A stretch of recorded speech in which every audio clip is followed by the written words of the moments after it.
World cup की फतह के जश्न के दौरान जंग का मैदान दहक उठा। स्पेन की तारीखी फतह के साथ ही मशरक़ वस्ती में जंग ने ख़तरनाक रुख इख्तियार कर लिया। ईरान के मुसलसल दावे, अमेरिका के जवाबी हमले, इसराइल की तैयारी, तेल की बढ़ती कीमतें और आलमी कशीदगी ने दुनिया को एक नए बहरान के दहाने पर ला खड़ा किया। अमरीकी फौजी अड्डों, जंगी तैयारों, ड्रोन्स और अहम तनसीबात पर हमलों ने खित्ते में खतरे की घंटियां बजा दी हैं। अमेरिका और ईरान दोनों एक दूसरे को भारी नुकसान पहुंचा रहे हैं, जबकि सिफारती कोशिशें भी बैक वक्त जारी हैं। कुवैत, इराक, उर्दन, शाम और इसराइल के गिर्द बढ़ती हुई फौजी सरगर्मियां पूरे खित्ते को गैर यकीनी सूरत हाल में धकेल रही हैं। ईरान ने वाज़ेह कर दिया है कि फौजी रद्दमल जारी रहेगा, जबकि अमेरिका भी मुसलसल कार्रवाइयों का ऐलान कर रहा है। जौहरी तनसीबात, फौजी अड्डे और हसास इंफ्रास्ट्रक्चर आलमी तवज्जो का मरकज़ बन चुका है और बैनुल अक़वामी इदारे भी सूरत हाल पर गहरी नज़र रखे हुए हैं। तेल, सोना, आलमी मंडियां और टेक्नोलॉजी सेक्टर भी इस कशीदगी के असरात महसूस कर रहा है, जबकि सरमायाकार शदीद बेचैनी का शिकार है। वर्ल्ड कप की फतह को भी बाज़ हलकों ने सियासी पस मंज़र से जोड़कर देखा, जिससे खेल और आलमी सियासत एक ही मंजर में दिखाई दे रही है। ये बहरान सिर्फ मशरक़ वस्ती तक महदूद नहीं रहा, बल्कि इसके असरात आलमी मईशत, सिफारतकारी और सलामती के निज़ाम पर भी नुमायाँ होते जा रहे हैं। आज की व्लॉग में अमेरिका ईरान जंग के तमाम हालात व वाक़यात और बदलते हुए मंजरनामे पर बात करेंगे। आप देख रहे हैं 92 डिजिटल, मैं हूं उसामा गयूर अख्तर। व्यूअर्स, जब स्पेन ने वर्ल्ड कप जीता और डोनाल्ड ट्रंप स्टेज पर आए और स्पेन को ट्रॉफी पेश की, उस वक्त मंजर कुछ और ही था। उधर इसराइल में सूरत हाल मुख्तलिफ थी। कहा जा रहा था कि पूरा इसराइल अर्जेंटीना को सपोर्ट कर रहा था, जबकि दुनिया की अक्सरियत स्पेन के हक में थी। जब इसराइल और अमेरिका में रहने वाले लोग स्पेन की बजाय अर्जेंटीना की हिमायत कर रहे थे, तो उससे हालात का अंदाज़ा लगाया जा सकता था। दावा किया गया कि रेफरी और दीगर लोगों ने भरपूर कोशिश की कि अर्जेंटीना जीत जाए, मगर इसके बावजूद स्पेन कामयाब हो गया। उसके बाद की सूरत हाल बिल्कुल मुख्तलिफ थी। इसी दौरान ईरान ने दावा किया कि उसने अमेरिका पर बड़े पैमाने पर हमले किए। ईरान के मुताबिक उन्होंने दर्जनों अमेरिकी फौजियों को हलाक किया, फ़ज़ाई रिफ्यूलिंग टैंकर्स तबाह किए और कई फौजी तनसीबात को निशाना बनाया। ईरान का कहना था कि अमेरिका ने कतर से एयर रिफ्यूलिंग टैंकर्स मुंतकिल करके बेन गुरियन एयरपोर्ट पहुंचाए, क्योंकि इसराइल पर बराह रास्त हमला नहीं हुआ था, जबकि अमेरिका हमलों में शामिल था। ईरान ने मजीद दावा किया कि उसने इराक में भी अमेरिकी फौजियों को निशाना बनाया, C-17 ट्रांसपोर्ट तैयारा तबाह किया, P-8 कमांड एंड कंट्रोल तैयारा मार गिराया और तकरीबन 20 हैंगर्स भी तबाह किए जो अमेरिकी अफवाज इस्तेमाल कर रही थी।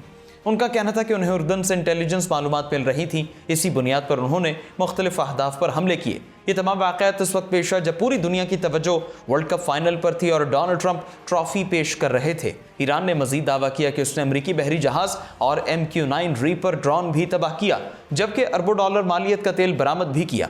दूसरी जानिब अमरीका का कहना है कि उसने ईरान को शदीद नुकसान पहुँचाया और मुसलसल 7वीं, 8वीं और 9वीं रात भी हमले जारी रखे।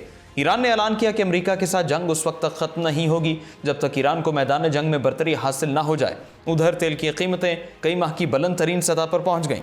ईरान ने यह भी दावा किया कि उसने उर्दन के बाज़ हवाई अड्डों पर मौजूद अमरीकी तैयारों को बैलिस्टिक मिसाइलों से निशाना बनाया और शाम में भी दोबारा हमले किए। इसी दौरान ईरान के शहर चाबहार में धमाकों की आवाज़ें सुनी गईं, जिन्हें अमरीका के हमलों से जोड़ा गया। अगर पूरे हफ्ते की सूरत हाल देखी जाए तो हर तरफ तबाही और कशीदगी ही नज़र आती है, बेहतरी की कोई सूरत दिखाई नहीं देती। अमेरिका के लिए सबसे बड़ा चैलेंज ये बताया जा रहा है कि उसके फ़ौजी मुसलसल हलाक हो रहे हैं और उन्हें मुख्तलिफ महाज़ों पर शदीद मुश्किलात का सामना है। वर्ल्ड कप ख़त्म होने के बाद अब पूरी दुनिया की तवज्जो अमेरिका पर मरकूज़ है कि वो आइंदा क्या इक़दाम करता है। अगर वाकई C-17 ट्रांसपोर्ट तैयारा और P-8 कमांड एंड कंट्रोल तैयारा तबाह होता है तो ये मामूली नुकसान नहीं होगा, क्योंकि ये अहम फ़ौजी असासे समझे जाते हैं। नेतन्याहू के हवाले से कहा गया कि अर्जेंटीना की शिकस्त उन्हें हजम नहीं हो रही, क्योंकि अर्जेंटीना की हुकूमत इसराइल के करीब समझी जाती है। अब इत्तलात ये भी सामने आ रही हैं कि इसराइल ईरान पर मजीद हमलों की तैयारी कर रहा है। बेन गुरियन एयरपोर्ट पर मुंतकिल किए गए एयर रिफ्यूलिंग टैंकर्स के बारे में भी मुख्तलिफ क़यासराइयाँ की जा रही हैं। कुवैत में अमरीकी अड्डों, पावर प्लांट्स और पानी की तनसीबात को निशाना बनाया जा रहा है, जिससे हालात मजीद ख़राब हो रहे हैं।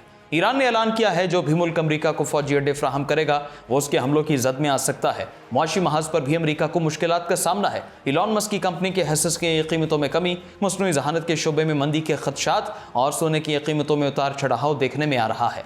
अगर हालात इसी तरह चलते रहे तो अमेरिका के लिए इन्हें काबू में रखना आसान नहीं होगा।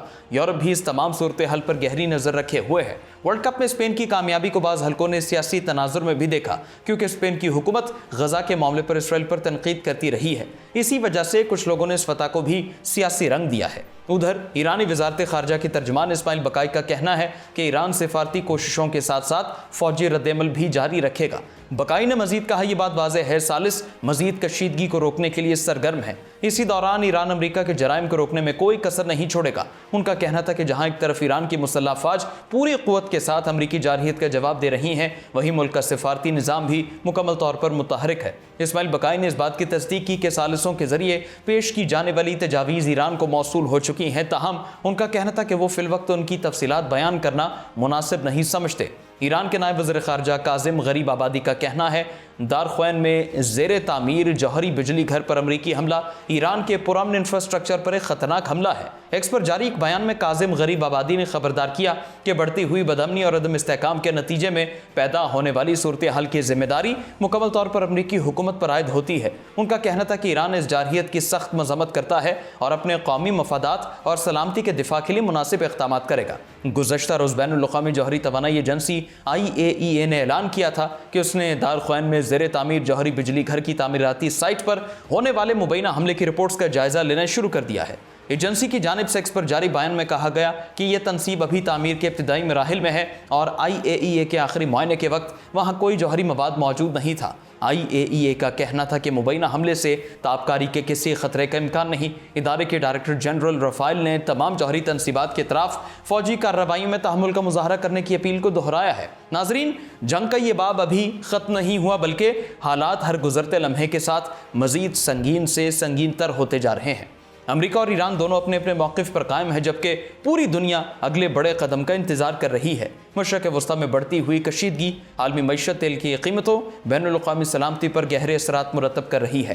سفارتی کوششیں جاری ہیں، لیکن میدان جنگ میں فوجی سرگرمیاں بھی بدستور تیز ہیں۔ جوہری تنصیبات، فوجی اڈے اور حساس علاقے بھی عالمی توجہ کا مرکز بنے ہوئے ہیں اور نئی پیش رفت خطے کی صورتحال بدل سکتی ہے۔ آنے والے دن اس تنازع کے مستقبل کا تعین کریں گے اور دنیا کی نظریں اسی خطے پر مرکوز رہیں گی۔ آپ کی اس بارے کیا رائے ہے؟ اپنی رائے کامنٹ سیکشن میں ضرور دیں۔ دیجیے اجازت، اللہ حافظ۔